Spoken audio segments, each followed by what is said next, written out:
So thank you to all of our partners for joining us. It's great to see all of you, and I hope that you're all well. My name is Kirsten Case-Fuller. I'm the Community Liaison with the Service Learning Academy. And we're going to actually start with some team introductions so you can get to know the team. I, as I mentioned, am the Community Liaison. And so in that role, I work closely with partners like you and with our faculty to help create, develop, and implement service learning projects. And so if we have not had a chance to meet yet, I do hope that we'll get a chance to visit in the near future. But I'm going to turn this over to Allegra to introduce herself. Hi, I'm Allegra Harden. I'm the Campus Compact AmeriCorps Vista here at the Service Learning Academy. In my role, I focus on building capacity for anti-poverty service learning. For me, I'm going to pass it over to Julie.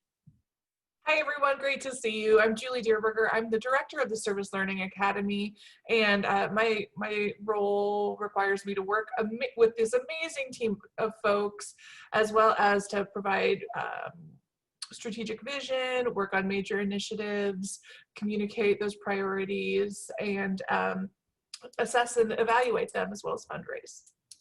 I'll turn it over to Angie.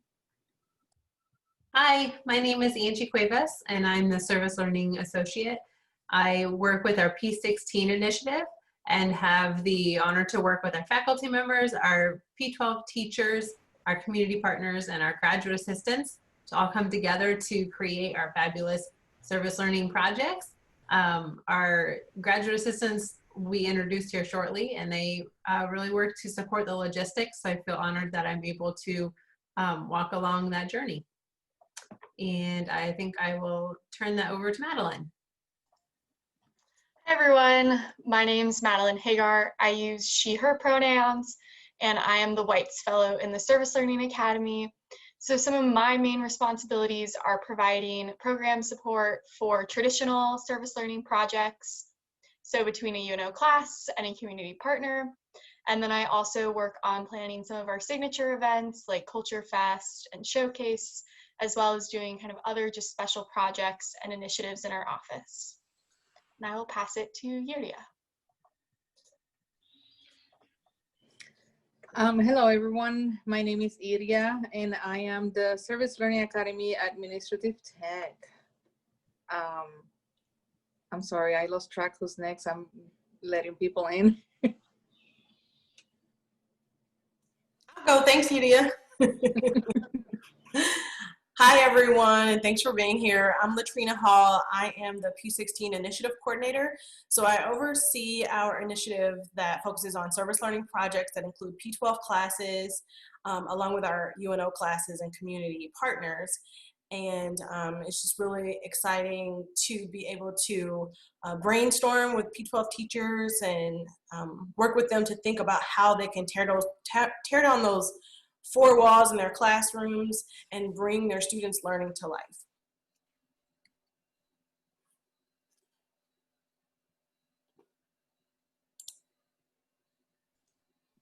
So I think now we're going to have our graduate assistants be introduced. Hello everyone. The graduate assistants play an integral role in supporting service learning projects. We represent various academic programs across campus. We're the middle person between the faculty members and community partners. I will share my screen with you all. So there's a total of 11 of us. Sanaa is devoted to the data. She does the evaluation and assessment. And then the other 10 of us are program support, which is Ali, Mustafa, myself, Claire, Bree, Maria, Grace, Katie, Talia, Kelsey, and Annie. If all the graduate assistants, could you wave or put a thumbs up so everyone knows who you are? Thank you.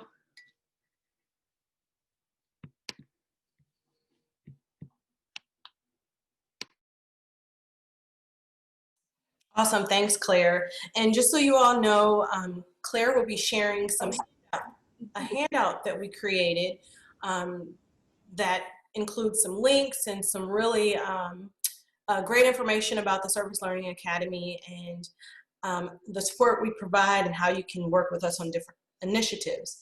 Also, one of our graduate assistants, Ali, will be including some of those links in the chat so you can follow along on your own if you like, as well as managing the chat to see if there are any questions that you have throughout the sessions.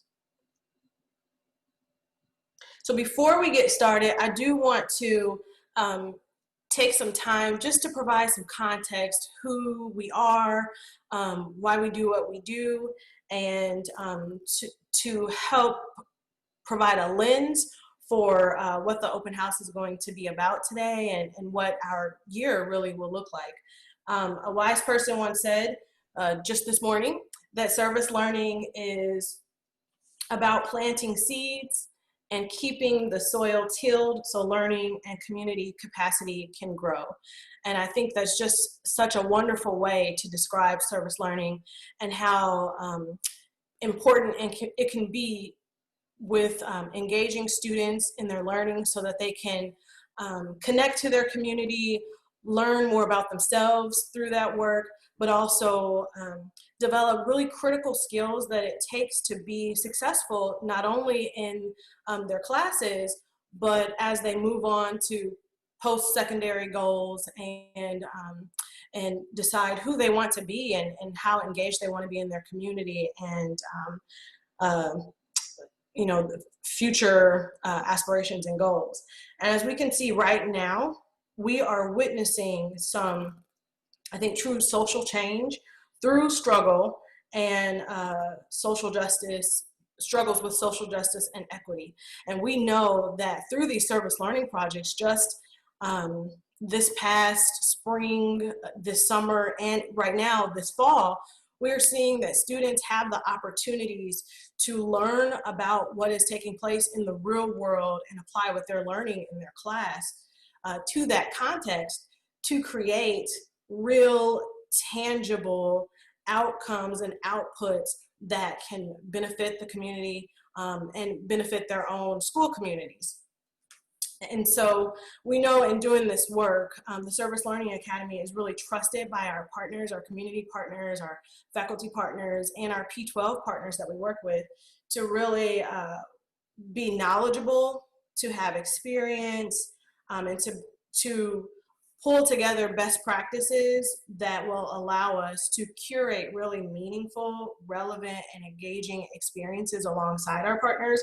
And we with what's entrusted in us, we take that very seriously, and we're always mindful that the work that we're doing is so much bigger than where we are on the campus at UNO. It really is impactful throughout our community and beyond, because we're working to, again, plant those seeds with young people and create experiences for them that will develop in them what's necessary to be those impactful leaders that we need them to be. So service learning is important. Experiential learning is so critical. And so through everything that we're doing, that just creates a lens for you to see that through all that we're doing, we keep that in mind. And we're very focused on making sure that we are good stewards of the work that we're doing and the work that you entrust us to do with you and your students and your communities. So hopefully that provides a little context about the Service Learning Academy, especially now in this climate. But we also want to make sure that we provide some context on the importance of honoring lands that we are on and we do this work on, because we are on land that was that is not ours. And so we want to make sure that we provide a statement that was developed through consultation with the Campus Compact and the UNO Native American Studies Department. So we deliver a land acknowledgement to acknowledge the historical legacy of colonialism by honoring and paying respect to the land which was taken by conquest, along with the domination of the people who inhabited the land and the imposition of white supremacy. We do it to raise greater public consciousness of Native sovereignty and cultural rights as a small step toward equitable relationship and reconciliation. As such, we first recognize that we are guests living on lands represented by Native nations, whose sovereignty, governance, and treaty lands existed long before the state of Nebraska. These nations include the Omaha, Ponca, Santee, Ho-Chunk or Winnebago, Lakota, Pawnee, Cheyenne, Arapaho, Meskwaki, Oto-Missouri, Iowa, Ka, Wichita, Kickapoo, and Delaware nations. And we know that we all come from various spaces, but we want to make sure that we provide context in how important it is to just honor the land that we're on today. So I want to get us started with this session in really talking about, first of all, thank you everybody for taking the time to be here. Thank you, Latrina, for kicking us off and really helping to set that stage. And so we cannot do the work that we are here to do without you, without our partners in the community. But also we know that how we do this work with you is so important because the intent of this work is in part to provide this rich learning experience, these hands-on experiences for students, but also we want to engage with the community in a meaningful way that's led by you, where you are helping us to identify where our time and resources are best used. And so we want to make sure that you have a clear understanding of ways that we can partner with you and support the work that you're doing. But please know that this is not an all-inclusive list. So we want to meet you where you're at, and regardless of if you've been a partner with the Academy for years, which many of you on this call today have been, or maybe you're a new partner and you're just checking this out to see, is this a space that works for you and makes sense? So I'm going to walk you through some of the support services that we have in place, but know again that this is not all inclusive. Also, there's this one pager that you'll see here on the screen. We will be linking to some website links that are on here, but we'll make this available to you after the session as well so that you have access to the same information. So as we're working with the community, we really need to start with identifying what your needs are. What are the gaps that you're seeing? And so that could be in direct service, indirect service, capacity building, advocacy, and also in the philanthropic space. And so our role is to really listen to you and to the community to hear what is going on, what are challenges that you're facing, and where those gaps may exist. We're here to serve as a liaison to campus and faculty. And so we're here to help make those connections for you so that you can connect with the right faculty that will best meet the needs that you have at this time. And that's something that once we've been able to identify that, then we will all come together in the development and the planning of the projects and also in the execution. And so you've met our team and we've got this amazing group of folks that are very talented and passionate about this work. And so we're there to help carry some of that extra burden that comes with service learning.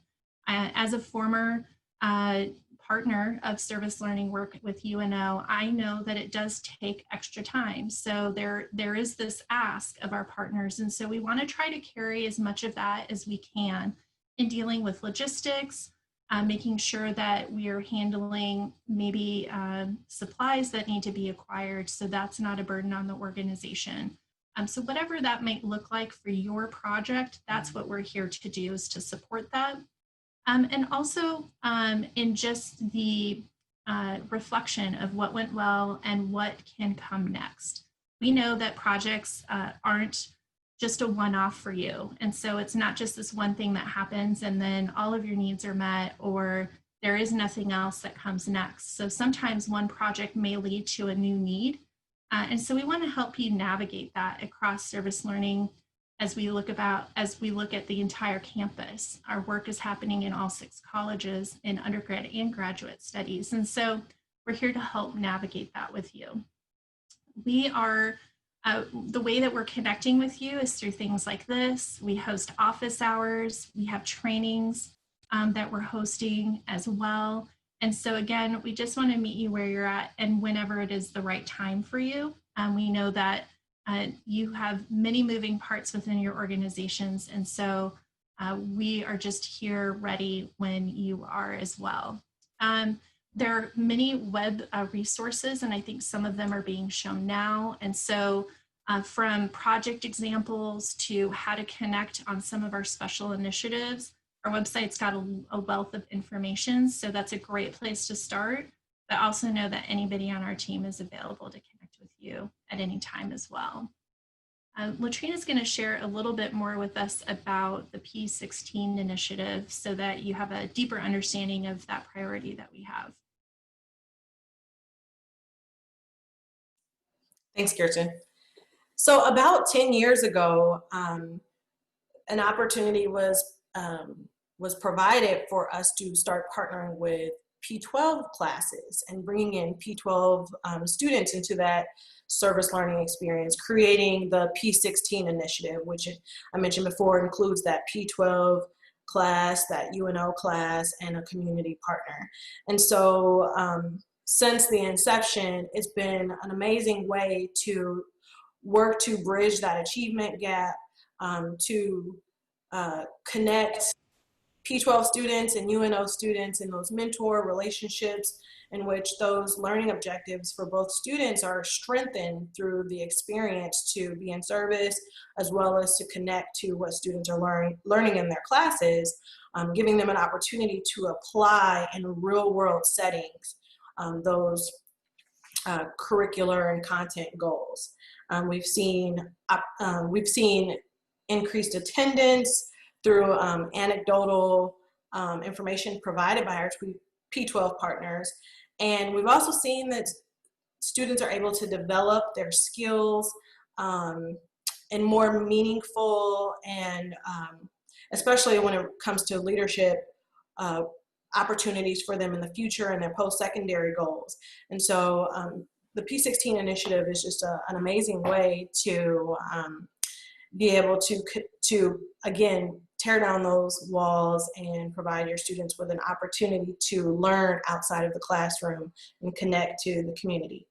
So my role is to really work with our P12 partners to ensure that they have all of the support and development they need to think through how do I connect my standards, my all of those curricular obligations, the content, create service learning objectives so it makes sense to incorporate service learning into your classroom, but also connect to a UNO class to do this work.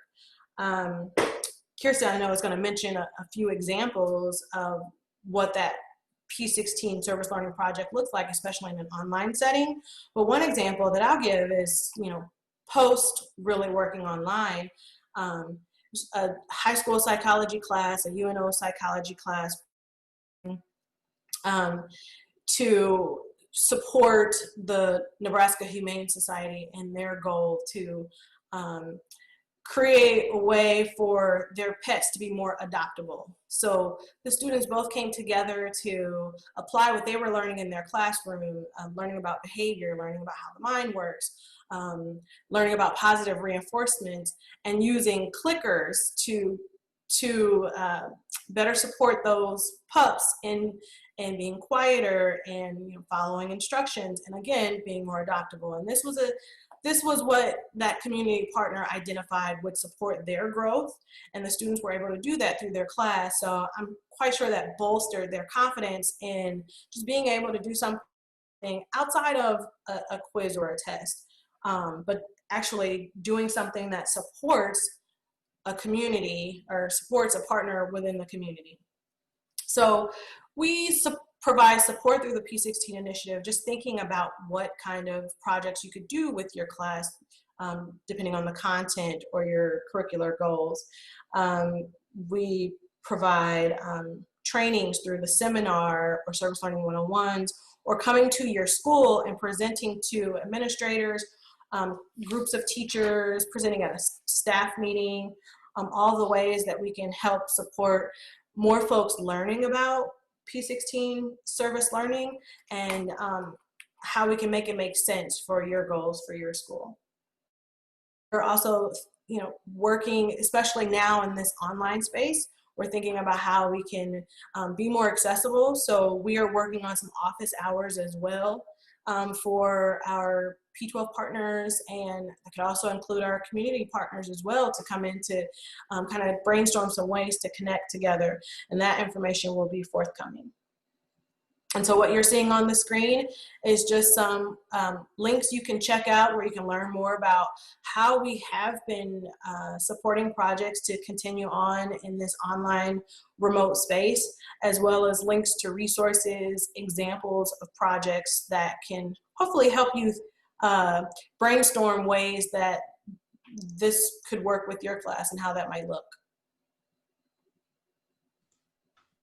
So I'm going to talk a little bit about the reality that we're doing this work in a virtual world now. And so I have a few examples that I want to share with you that I think may help demonstrate how this work continues, and it continues to be meaningful in the experience for students, but also is really addressing needs that have been identified by you as our partners. And so the core of the work doesn't change. We're still here to help you connect with faculty. And so while some faculty that have taught service learning courses in the past may or may not be doing it right now, we have a lot of faculty that are new to this work that are also engaged in service learning.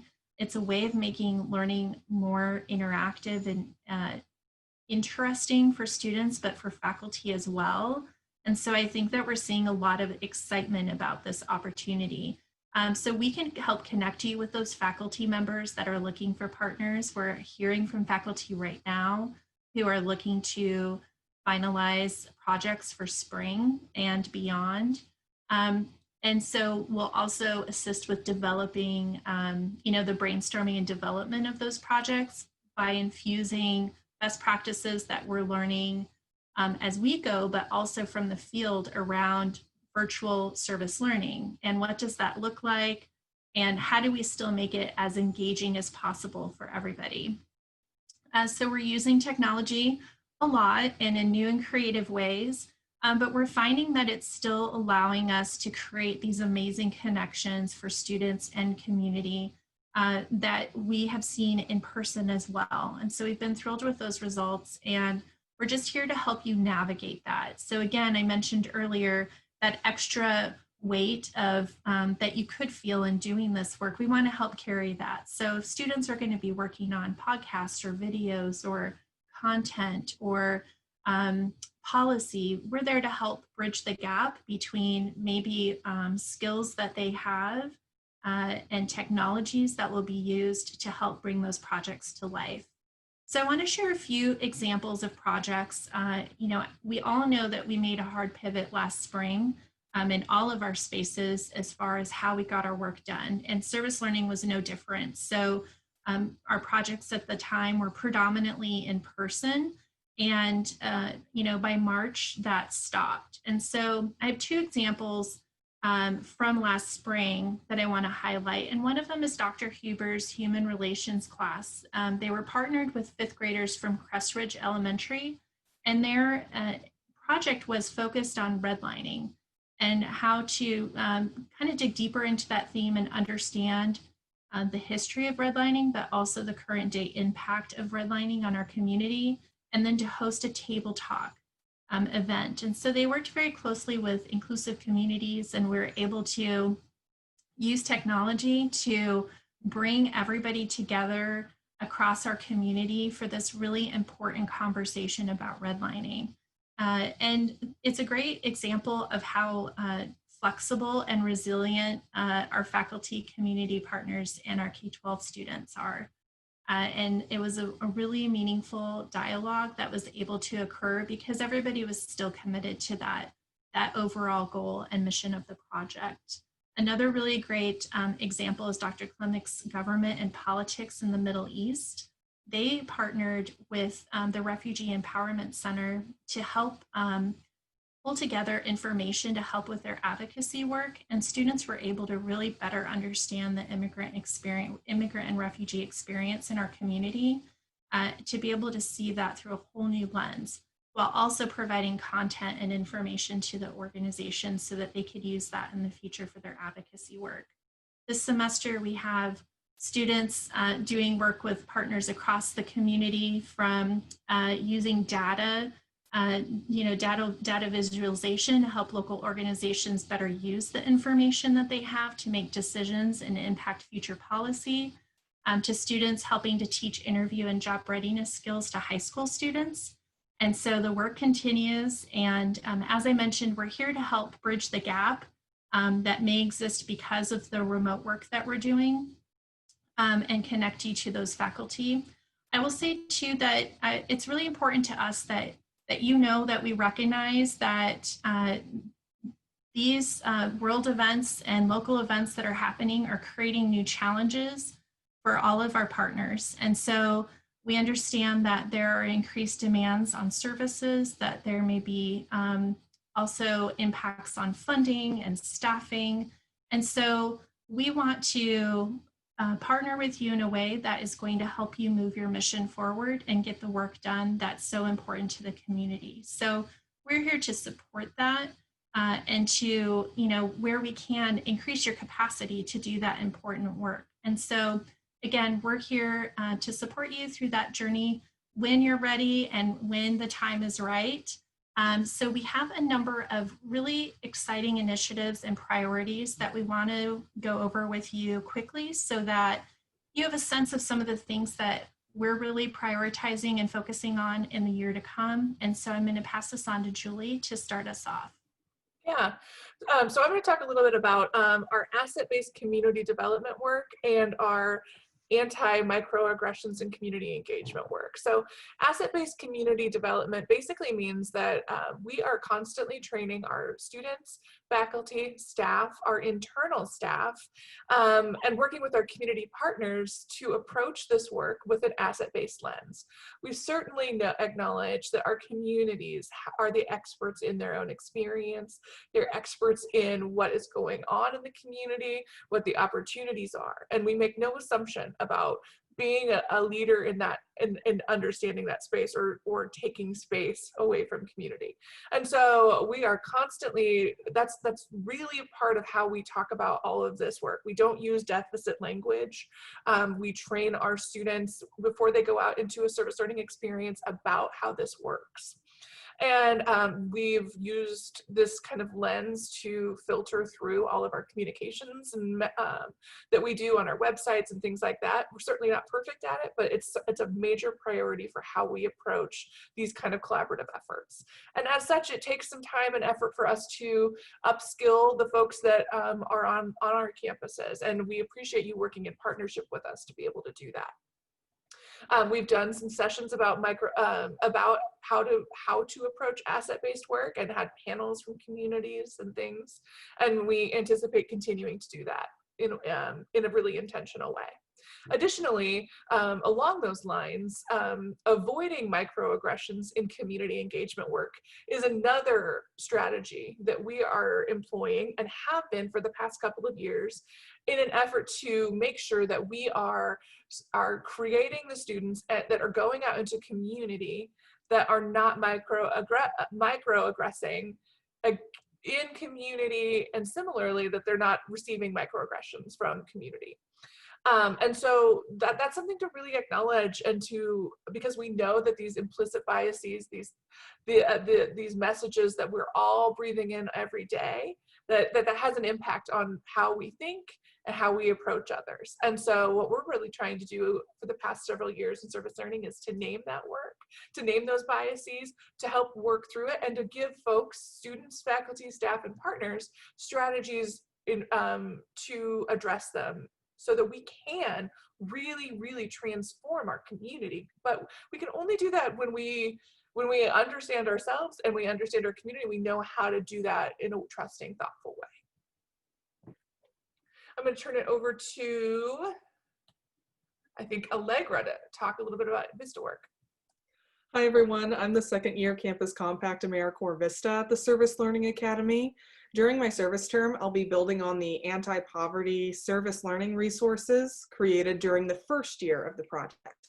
So one of my main goals is to use those resources and turn them into training modules and databases so it will be more accessible for teachers, administrators, and community partners to participate in addressing poverty through service learning. So what we'll do is we're going to browse some of the resources we have available on our website, and we're going to check out the VISTA anti-poverty work in our virtual world webpage. So here on our webpage, it includes a number of resources about anti-poverty service learning. We know that poverty can be a very broad subject. So we offer information about specific topics that relate to poverty, such as housing or health or politics.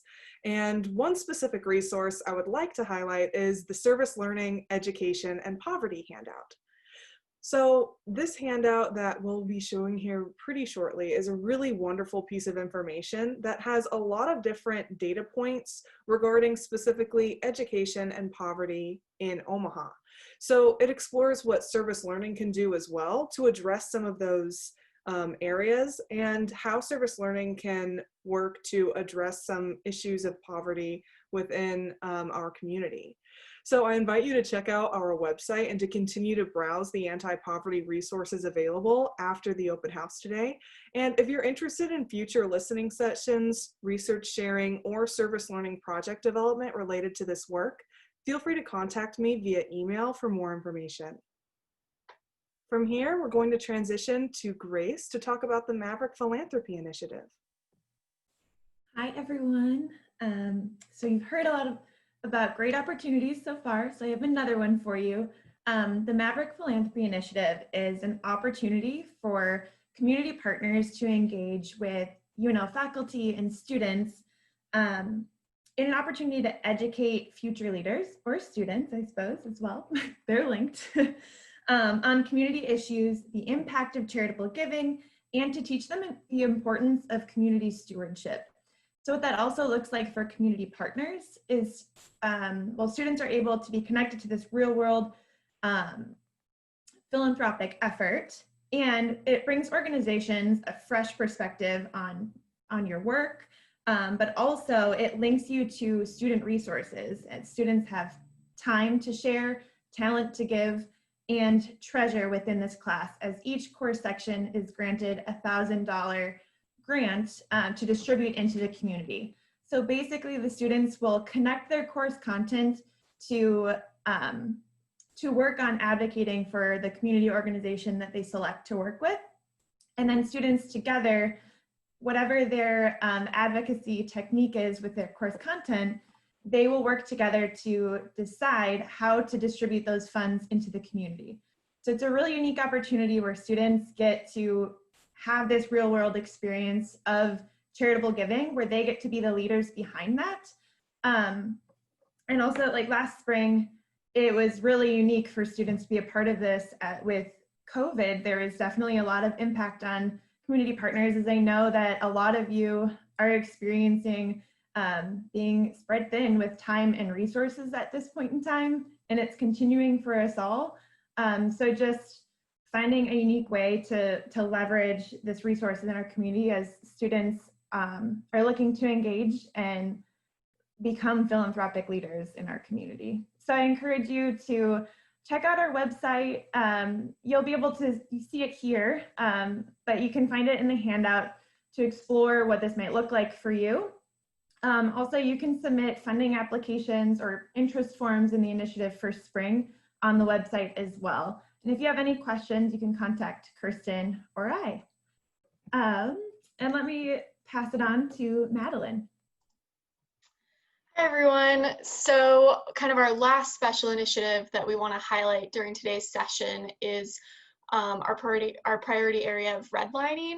And so just really quickly, kind of at a high level, redlining is the discriminatory practice of denying services, typically financial ones like loans, mortgages, to residents in certain areas based on their race or ethnicity.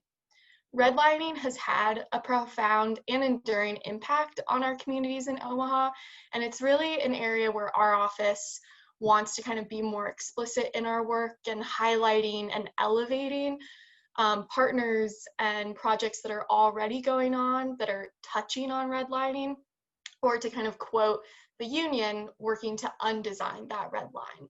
And so this year, to kind of continue that work, we're going to be building out kind of more resources on our website, but also seeking to work with partners like all of you on really intentional service learning projects that can seek to kind of address some of these lasting impacts that we're seeing from redlining. So one of those kind of projects that our office is considering right now is mapping digital deserts and thinking about the different coverage gaps that people have been experiencing as a result of the pandemic. We know that accessibility to technology and Wi-Fi and other resources is only being exacerbated by the current circumstances. And we see that as a way it's kind of intersecting and interacting with already lasting effects of redlining. And so we're looking for partners both on campus, P12, in the community, to kind of work with us on potential projects that could work on those coverage gaps. But beyond that, we're really just looking to create partnerships with all of you and to create projects that would just address kind of redlining in general as just another tool in our toolbox as we work to kind of erase and heal some of those injustices in our community. So you can visit our website to see some examples of redlining projects that have happened in the past. Kirsten, I think, was talking about one earlier with Dr. Huber's class. And then we'll be having a redlining share out session on October 15th. The date is still the time is still being set, but there will be more information on our website soon. That session will be a place where we can talk more about how service learning can be a tool in addressing some of these effects of redlining. Thank you. Okay, so I do believe to kind of finish our session out for the last 20 or so minutes, just to foster a little Q&A. So you will notice every question will go into the chat, and please feel free to go away from these two if you have questions that we did not include. But to kind of kick it off, what's your feedback? What questions do you have about online service learning, partner support, or special initiatives?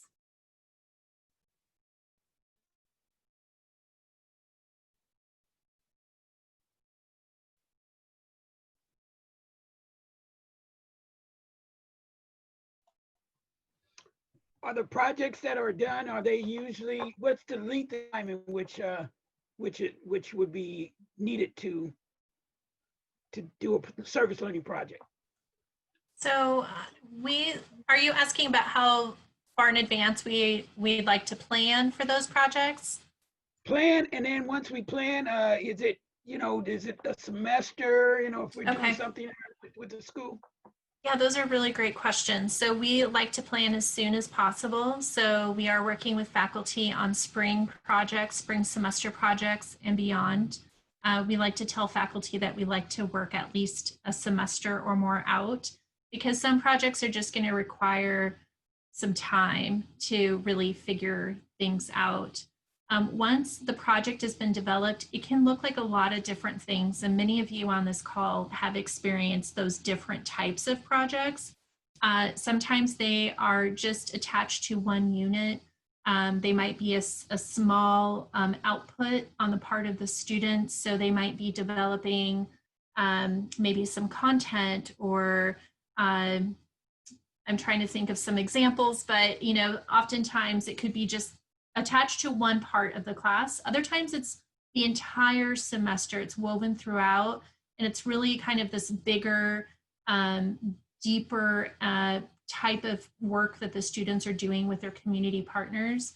That could look like research with some sort of outcome. I know that there's like policy classes that have done that, and helping to really bring together information for community partners as they're looking at doing some advocacy work around policy. And sometimes they also are multi-semester. And so we have seen projects that have taken up to 3 or more semesters to kind of come together from start to finish. And one of those was an exhibit that was developed for the Durham that was highlighting extraordinary women in Omaha. Other projects, though, are repeats, and so they happen every year. And so Latrina could maybe talk a little bit more about some of those examples that are, we see them happen again and again because the project doesn't change. It may be the students that are changing. And I'm thinking of the partnership with like Blackburn and the culinary students, if you don't mind talking about that, or others. Sure, yeah, definitely. With our the partnership with Blackburn and Adams Community Center, and with the culinary class at Blackburn, it's absolutely a great example of the sustained relationship that's really provided an opportunity for deeper relationships between Adams Community Center and Blackburn. They may have different seniors, but they also have seniors that really come back each year. And so it creates great opportunities for the Blackburn students to understand intergenerational relationships and really value those. And they have new students coming in each semester. So it's a great way to sustain the project. We have more students really develop that skill. There's another project that we do with Blackburn and on the tip of my tongue, with Dr. Mitzi Ritzman. Can't think of the class. Kelsey, if you could throw it out. Childhood language disorders. I was typing it in the chat. Thank you. And so that's one of the examples, Kirsten, I think you were thinking of, where the theme of the project, Get the Word Out. It's about supporting those P-12 students in language acquisition. And so we've had partnerships with Joslyn Art Museum and different partnerships through that project, and the context of what they're working on each semester might change. So the sustainability in the partnership is definitely very strong, but the theme and the context might change over years. And that's a great way to continue a partnership, but also change as needs and climate, community climate changes as well.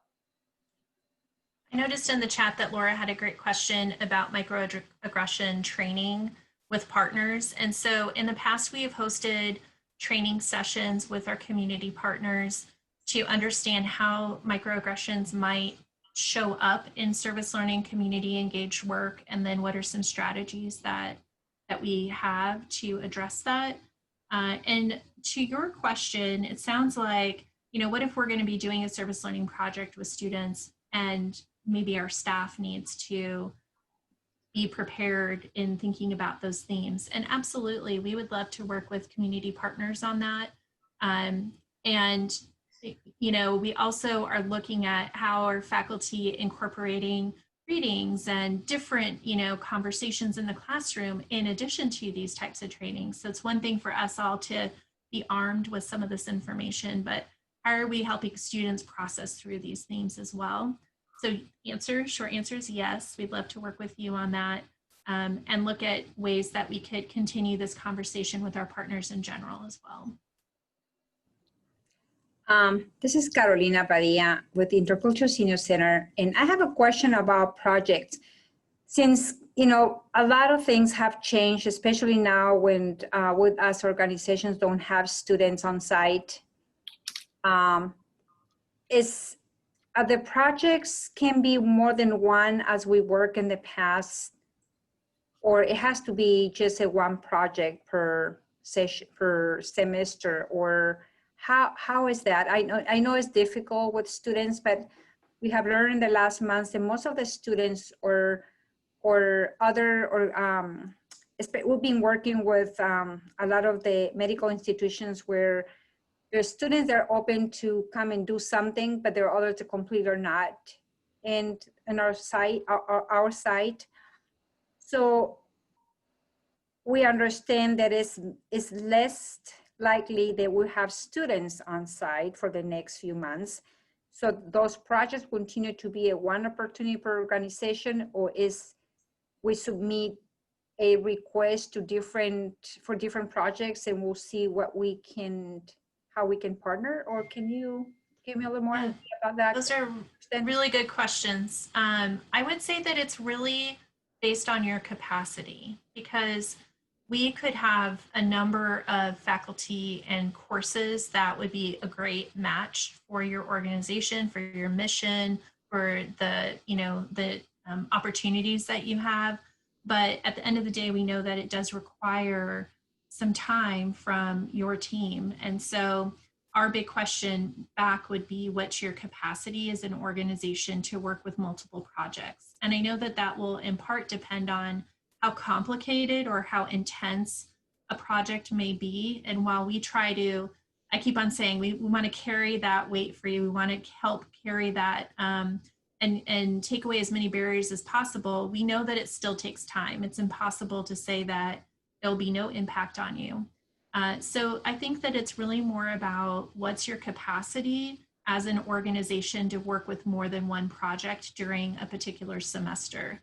It does change things a little bit because we're not talking about several groups of students coming onto site at the same time. And so it does open up some opportunities that maybe we haven't seen in the past to work with an organization on more than one project, where in the past maybe we were physically present, and then that would get complicated logistically. So does that help answer your question, Carolina? Yes, thank you for that clarification. Appreciate it. Thanks. Thank you, Carolina, for that question. It's so good to see you. I have just one thing to add. Institutionally at UNO, right now we maintain that we do have courses online primarily, and remote, and some in person. But really the guidelines for UNO are that the students maintain a 6-foot distance and masks at all times. And so those are really, and then no groups larger than 10 gathering in a space that is, I think, I believe, a third capacity.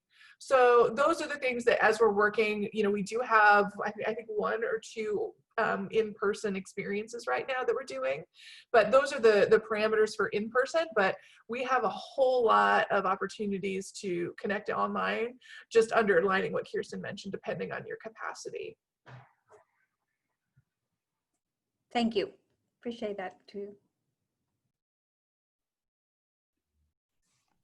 Morning, everyone.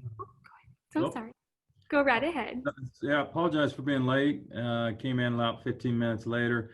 I have a question. Maybe you've already answered it, but I'm on because I want to hear what was going on in service learning, because we have participated with you before, and I think it's always been a welcome opportunity. The question I have is, has this information been shared with teachers yet? And if so, do I have staff that are grasping into this opportunity, or do I need to have you do a presentation to staff? Help me out, please, a little bit, because service learning is going to become a bigger initiative with the Omaha Public Schools and our new high school programming. So I just need a little help there, if you could do that for me. Thanks for being here, Mr. Lee. We've definitely been sharing this information with teachers all over the district, and for sure teachers at Northwest.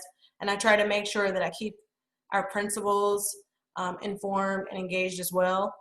However, that is something, coming to your staff meeting and sharing this information, our team would be happy to do that. Each semester or each year, we're happy to come back and share the information. There might be folks who may have heard of it, but just don't know what that looks like, or have heard from other teachers, or maybe they've kind of dibbled and dabbled in service learning, and we'd be happy to kind of brainstorm with them ways that they can connect it in a different way and incorporate a UNO class as a partner in that work as well. So that'd be great. What I'd like to do, though, is if we could look at October 12th at our next staff meeting as an opportunity that we could have you come out, or actually it'd be virtually, obviously, present to our staff, because I just don't think that they have focused on it yet. And I understand, because they're stressed with all the other stuff going on. But I do need them to at least be aware of these opportunities and invested in, if it is something that's something we can do. So I would appreciate if we could hook up about that and see how we might do that. Consider me there, Mr. Lee. Okay, thank you. Ms. Latrina, along that same line, are the local schools made aware of the organizations that are available out there to possibly assist in service learning projects with them? Yes, absolutely. You know, one of the things that I appreciate about how our office operates is we're very relational. So we don't provide like a list of all of our partners. We want to have conversations and learn from P12 teachers and our faculty what their ideas are. And we think about the partners that we've been, the community organizations we've been talking to, and so that we can share specifically some of the initiatives you're working on, or some of the work that you're excited to connect to their project. So I know we've talked to you before, Eric, about some of your initiatives, but we can certainly get together to kind of refresh that conversation and learn more about what you're doing now, especially in an online space. Mr. Ewing, I think that's such a cool idea. If you have ideas on how you think we can, you know, do that, or, you know, we can collaborate and partner on something, we are all ears, because I think this, the work that Allegra is doing to think about poverty and access resources for organizations that are serving those schools is really cool. But you probably have ideas that we haven't even thought about. So let them rip. Yeah. Well, and that's good, because the fact that, you know, we've been able to, since the pandemic, I mean, we've reached schools throughout the U.S. And the interesting thing is we've reached more schools outside of the city and outside of the state than we've met locally. I mean, we've reached as far as Hawaii and Alaska on the West Coast, and as far as Florida and Rhode Island on the East Coast. So we're up to about 23 states that we've interacted with youth, you know, K through 12 so far this year. So we're here and available. Everybody heard that on the call too, right?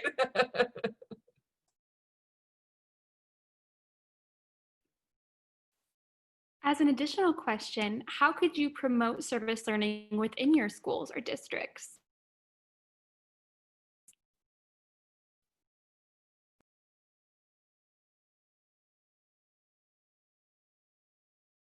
Was that directed at me, or was that directed at? It can certainly be to everyone, but if you would like to answer it, I can spotlight it to you as well. Well, no, repeat the question, please. Yes, no problem. How could you promote service learning within your schools or districts? Yeah, that's probably a better question for them, because I've been trying to do it my best, and I'd appreciate some additional ideas as well. Absolutely. Katie, this is Kim from Y Arts, and this idea, what I'm thinking, because we work a lot in the schools, but we're partnering with the schools who are partnering with an after-school agency who could then link us up with another initiative. This could be a real wagon wheel of collaboration for service learning. So we could, Eric and Y Arts could collaborate with service learning to bring programming on redlining into a 5th grade after school program.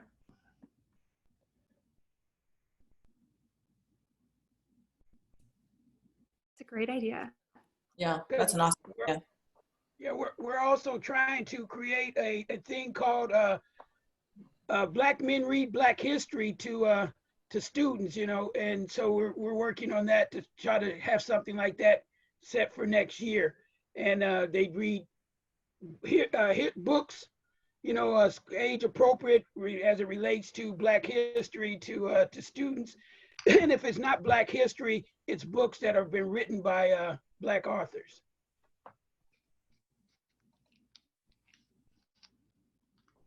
I think for Northwest, service learning is important anyway, and we're going to make it a bigger importance with our new program for 21-22. Actually, it'll be a point where we have somebody who actually oversees it for our building. So my goal is to make those connections, to get you guys connected so that we can start making that push in January, especially. as we prepare and go in for scheduling for the 21-22 school year. It is going to be actually district-wide, I believe, for service learning and project-based learning to take another step forward in our school district and attach to what does a OPS graduate look like. And so it's going to probably become very valuable across our district. But right now, I'm only speaking for Northwest, and I already believe in the value of it. We've had participation in it. We need more. And so the goal is to do that presentation. The goal is to continue to forward emails that you send to me. I forward them to staff, encourage them to get involved, take a look at it, to learn more about it. And then I am going to put our college and career readiness person in charge of service learning in our building. So we're excited about the direction we're about to go.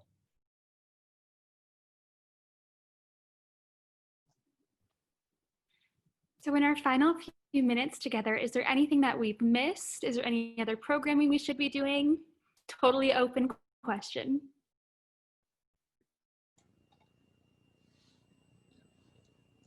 Are we in the final few minutes? Oh my Yes, goodness. we are, if you can believe it.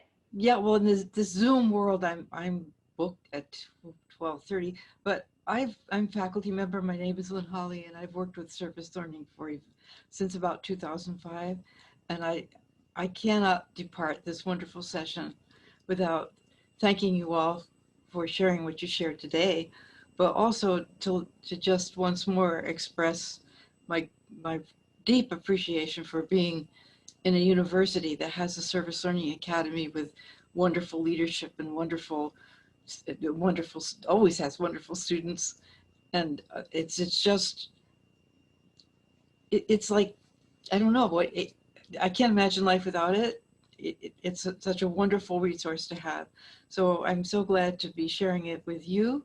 And I congratulate them on finding this new format, because the old, except for the hugs and the swag, I mean, the old format was great, but it's impossible now. So this is great too. Thank you all so much, and be safe, be well, ever onward. Right?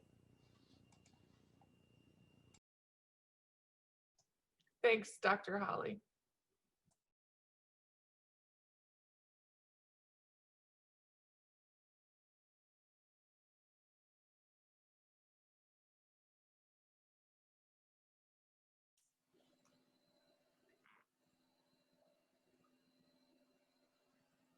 Well, while we're waiting for other questions, I just want to say this is an amazing turnout. We're so thankful that you all took some time out to be with us today. We really appreciate you coming to our open house. We know usually at our open house, we have a little bite to eat. So next time we'll make sure to have some food for y'all.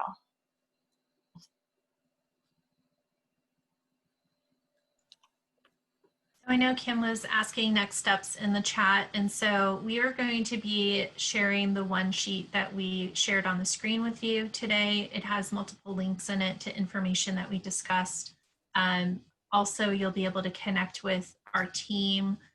So if you have projects or opportunities that you want to discuss, we can start setting up those meetings with you right away. But know if right now is not the right time and later something comes to mind, we're happy to connect at any time. So that information will be coming out to you soon.